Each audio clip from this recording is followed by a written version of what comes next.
The motivations behind his actions remain a mystery. Why did he choose to turn against those he loved? Understanding may elude us forever, as life, in its beauty, contrasts sharply with the darkness that enveloped his heart. Though he professed love, he admitted to feeling irreparably broken, likening himself to a car that had been totaled, stranded without assistance. In desperation, he pleaded with the Lord to spare him from this torment. In a haunting reflection, the perpetrator expressed a desperate desire for redemption, claiming that he needed to confront the devil before seeking forgiveness. He felt the weight of society's scorn, believing that people laughed at him, mocking his pain.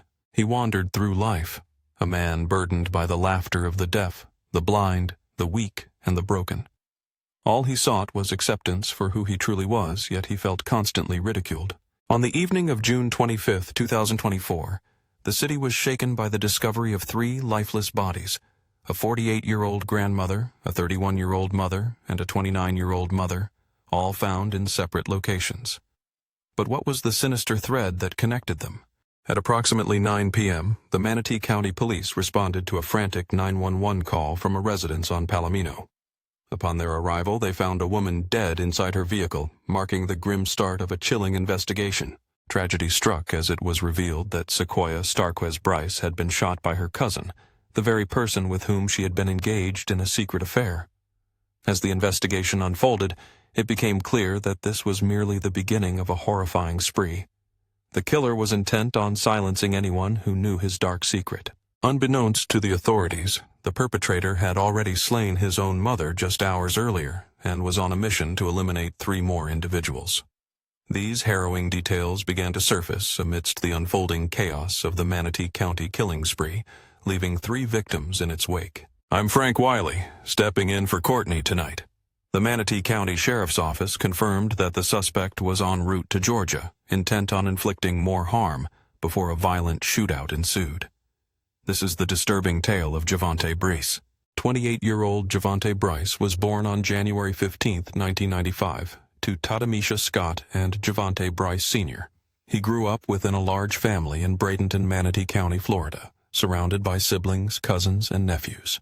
Javante completed his education at King Senior High in Tampa, Florida, where he excelled in both football and track. He later attended Minnesota State University, where he continued to thrive in athletics, often reminiscing about his college years as the best time of his life. His vibrant personality and carefree lifestyle led to an unexpected turn when, at the age of 21, he found himself a father.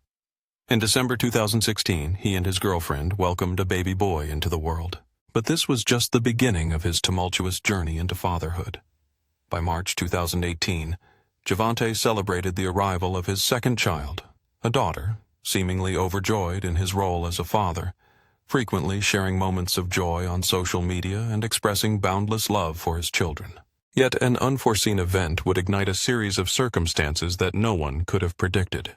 Many speculated that Javante Bryce's mother, Tadamisha Scott, had uncovered his secret relationships with men. Compounding the tension, 31-year-old Cheryl Carter, one of Javante's former partners, was suspected to be aware of his hidden life. Throughout this tumultuous period, Javante remained silent, neither confirming nor denying the swirling speculation surrounding his life.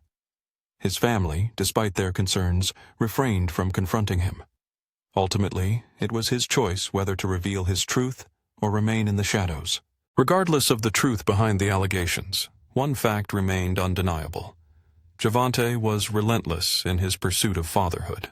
Over time, he fathered 10 more children with various mothers, yet none of these relationships endured. He struggled to grapple with the complexities of his life, leading to a prescription for medication to stabilize his mental health. However, after discontinuing his treatment, he found himself barred from seeing his children until he could prove his stability. At one point, he lived in Georgia with a girlfriend, but his mental health issues prompted her to ask him to leave. With nowhere else to turn, Javante returned to Florida and moved in with Tadamisha. Tadamisha welcomed him back, hoping to support his recovery, but the atmosphere quickly soured, turning their household into a battleground. Unable to manage the escalating tensions, she ultimately made the heart-wrenching decision to leave. Relocating to a motel with her boyfriend and 2 of her daughters, Tadamisha deepened Javante's feelings of betrayal. He believed that everyone was abandoning him, standing in the way of his connection with his children. As his frustration and anger simmered, a storm was brewing within him. No one could foresee the tragic events that loomed on the horizon. On June 23, 2024, Javante took to social media, posting a cryptic caption, "When you have so many options, you choose the wrong option." He followed this with two poignant posts, one featuring a video of his two daughters in which he lamented, "I may be broken, having broken hundreds of women's hearts, but I'll never break your hearts." In a tender moment, he added, "I love you so much." His daughter's first words had been Dada. Little did his followers know that just 2 days later, on June 25, 2024, events would take a horrifying turn, as confirmed by the Manatee County Sheriff's Office. The gruesome events began to unfold around 9 p.m. on June 25, 2024. That evening, Javante visited the Palomino Trace Apartments in Palmetto, where one of his sisters and the mother of one of his 10 children resided. Upon entering, he locked eyes with Cheryl Carter and uttered the most chilling words anyone could imagine. In a chilling encounter, Javante Brice confronted his ex-girlfriend, the mother of some of his children, and declared, "I have to unalive you." Panic enveloped the room as fear gripped everyone present. Yet in a moment of desperation, Javante's sister intervened, managing to talk him down from the brink of violence. It was at this moment that Javante arrived at the Palmetto Trace Apartments in Palmetto, Florida, where one of his sisters and the mother of one of his 10 children resided. Without hesitation, he strode into the apartment, locking eyes with his ex-girlfriend, and uttered the most horrifying words imaginable. Javante's chilling proclamation echoed in the air. "I have to unalive you." The atmosphere thickened with dread, but his sister's quick thinking prevented an immediate tragedy. As she later recounted to investigators, his erratic behavior that night was deeply unsettling. This disturbing episode began shortly before 9 o'clock p.m., when Mr. Javante Brice made his way to the Palmetto Trace Apartments. Inside, his sister was present along with the mother of his child. Upon entering, he leveled the same terrifying threat at his ex-girlfriend, yet somehow his sister managed to defuse the situation. In a desperate act of intervention, she successfully talked him down from shooting his ex-girlfriend.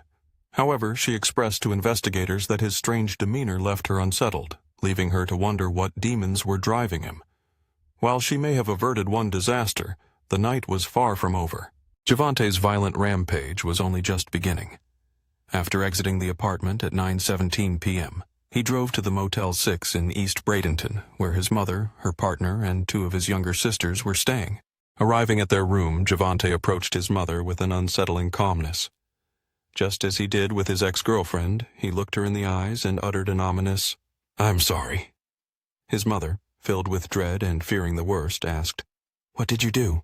Without answering, Javante raised his firearm and aimed it directly at her, pulling the trigger 3 times in front of her boyfriend and the 2 terrified young girls.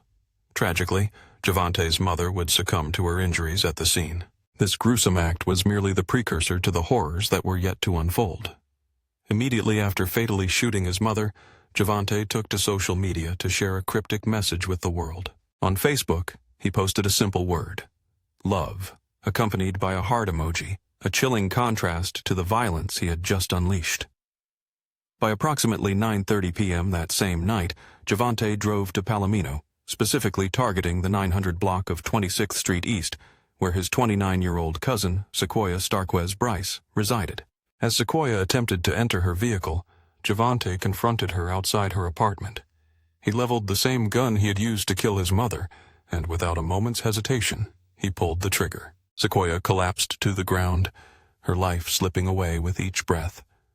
Mere minutes after departing the scene of this horrific crime, Javante returned to Facebook, leaving a haunting message. "I love you, Sequoia Brice. See you in hell." Tragically, the night was far from over, and the repercussions of his actions were only just beginning to unfold. Sequoia Starquez. Brice collapsed to the ground, her life slipping away with each fading breath. Mere minutes after committing his heinous act, Javante Brice returned to social media. In a chilling post, he expressed his twisted affection, declaring his love for Sequoia Brice, while ominously stating, "See you in hell." Tragically, this would mark a haunting farewell. Tragically, Sequoia Starquez Brice succumbed to her injuries at a local hospital just an hour after the shooting. She was a vibrant young mother, leaving behind 2 sons who had already lost their father years prior. Now these boys were left without any parents. Yet Javante's rampage was far from over. At approximately 10:04 p.m., he arrived at the residence on the 4800 block of 51st Street East, the home of yet another ex-girlfriend and the mother of his child. She lived there with her new partner, and in a horrific repeat of his earlier actions, he pulled the trigger again, this time claiming the life of 31-year-old Chanel Carter, affectionately known as Pig. In a chilling twist, shortly after the shooting, Javante took to social media to express his twisted sentiments, posting, "Pig, I love you, but you had to go." Like Sequoia, Chanel was a young mother, fiercely dedicated to raising her sons. The weight of the situation was staggering.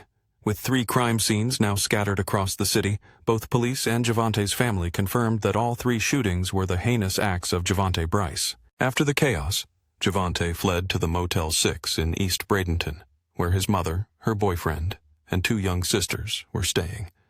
Stepping inside, he looked at his mother and uttered a haunting apology. When she asked what he had done, he responded with a shocking act of violence, shooting 3 times in front of the terrified boyfriend and the innocent children. Afterward, he made his way to Palmetto, targeting his cousin at a cookout on the 900 block of 26th Street East. As she began to enter her vehicle to leave, he shot her in cold blood. She, too, would succumb to her injuries about an hour later at a local hospital. Bryce's deadly spree continued with his ex-girlfriend and co-parents' home on 51st Street, where yet more devastation awaited. Though he had not harmed his ex-girlfriend, he had brutally taken the life of her new partner. As law enforcement scrambled to track Javante's movements, the family shared a terrifying new detail. They revealed updates about his intentions on social media, which fueled the urgency for intervention. In a chilling display of malevolence, he made posts on social media before and after each attack. His most recent post sent shivers down the spines of investigators, hinting that he had unfinished business. The authorities quickly suspected that he was on his way to target another ex-girlfriend in Georgia. With 3 homicide scenes and 1 aggravated assault scene at Palmetto Trace already confirmed, the urgency for the police escalated. The suspect, Javante Bryce, was now at the forefront of their investigation, and the family had been cooperative, providing crucial details that could save lives. As the investigation unfolded, the gravity of the situation deepened. The family disclosed that Javante had another ex-girlfriend in Georgia, and he was reportedly traveling there with lethal intent. The police knew they had to act swiftly to prevent another tragic loss. With time running out, the police mobilized to intercept him before he could reach Georgia, where another life hung in the balance. Without hesitation, law enforcement across the state was alerted, instructed to remain vigilant and to halt Javante before he could inflict further harm. The urgency of the situation pushed the sheriff's department into action. While officers were engaged in a felony traffic stop at the Exxon parking lot in Jasper, they spotted Javante's vehicle. He was en route to the home of his ex-girlfriend and the mother of his child. A woman sat in the passenger seat, identified by law enforcement as someone who was present during all the violent incidents. When deputies initiated the stop, the situation took a tragic and violent turn that would forever alter the lives involved. Once Javante pulled over, he wasted no time. He leapt from his vehicle and opened fire on the officers, leading to a chaotic exchange of gunfire. In the ensuing chaos, Javante was shot dead in the crossfire. Reports indicate that prior to this incident, he had left a motel heading to a residence in Palmetto where his young cousin was present before returning to Bradenton. In a rapid sequence of violence, Javante Bryce committed the unthinkable, killing his ex-girlfriend at her home. In less than an hour, he had taken 3 lives. Law enforcement quickly learned that he might be en route to Georgia, targeting yet another ex-girlfriend. This information prompted a statewide alert to prevent further tragedy. At approximately 1:30 that morning, a deputy from Hamilton County spotted Bryce's vehicle on I-75. Pursuing him to an Exxon gas station at exit 451, officers witnessed a situation spiral out of control when he exited his car and opened fire on them. The deputies returned fire, miraculously escaping unharmed. In the passenger seat of Bryce's car was a woman who, fortunately, was not injured and would not face charges according to the sheriff's department in Manatee County. The motives behind Bryce's violent outburst remained a mystery to investigators. As they delved deeper into the case, a shocking revelation emerged from a Facebook post linked to Javante, hinting at a more complex narrative behind the shootings. A shocking revelation from someone close to the family surfaced, revealing a comment on a social media post that suggested Javante was involved in a secret relationship with his own cousin, a revelation that unsettled many. Furthermore, past police records hinted at a troubling history of mental health struggles. Javante had previously faced arrests for domestic abuse. A risk protection order had been filed against him, limiting his access to firearms. Law enforcement officials disclosed that he had attempted to take his own life on at least 2 separate occasions, revealing a deeply troubled individual beneath the surface of the violence. The police in Bradenton branded him a significant threat to himself and to others. In September 2023, Javante Bryce faced charges of domestic battery by strangulation. Reports indicated he struck a woman in the face and placed her in a chokehold while she sat beside him in his car. However, court records later revealed that these charges were dropped, adding to a disturbing pattern of behavior. In August 2021, a risk protection order was filed against Javante Bryce after investigators uncovered a harrowing reality. He had shot himself. This order, however, expired in 2023, allowing him once again to access firearms. Despite a troubling history of crimes intertwined with mental health issues, Javante appeared to operate with chilling precision. He seemed aware of the intimate details of his targets' lives, posting on Facebook each time he shot someone, indicating his actions were far from impulsive. Despite being linked to significant mental health challenges, Javante was acutely aware of his surroundings.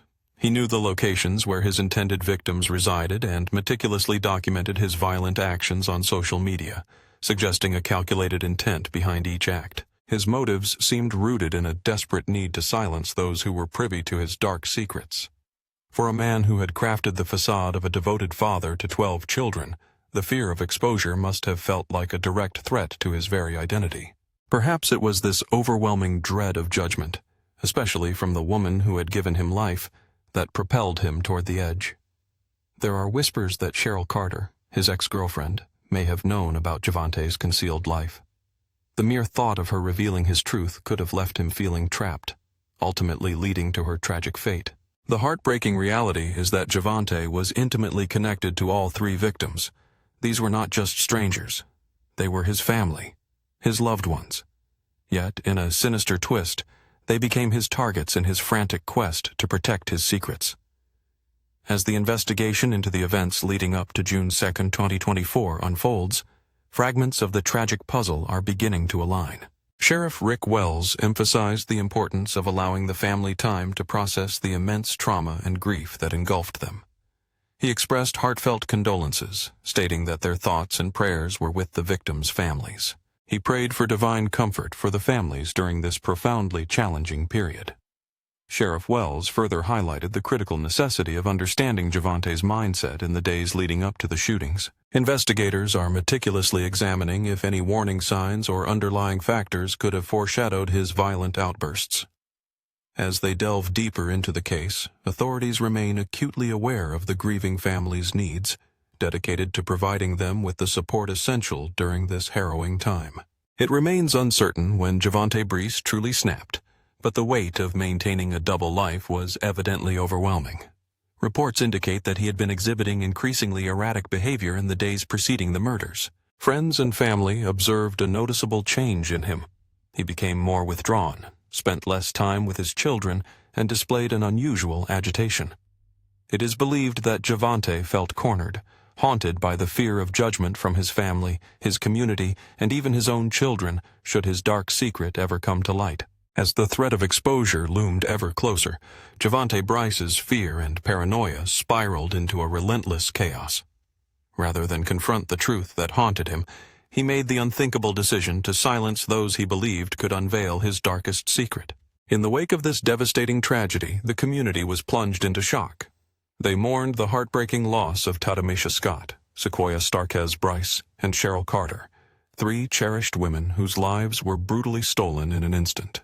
The violent and sudden deaths of these beloved figures left an irreplaceable void in the hearts of their families and friends. Yet, perhaps the most gut-wrenching consequence of all was the impact on Javante's 12 children. Now they stood alone, deprived of a mother, a grandmother, and a father. As they navigate their formative years, they will be forced to grapple with the painful reality of their unimaginable loss. For a man who had meticulously crafted the facade of a devoted father, the looming threat of exposure must have felt like an assault on his very identity. The man who brought them into the world also extinguished the lives of those who loved and nurtured them most. What drove Javante Bryce to commit such horrifying acts? Was it merely the fear of being outed, or did deeper psychological demons propel him? Share your thoughts in the comments. I eagerly await your insights on this complex matter.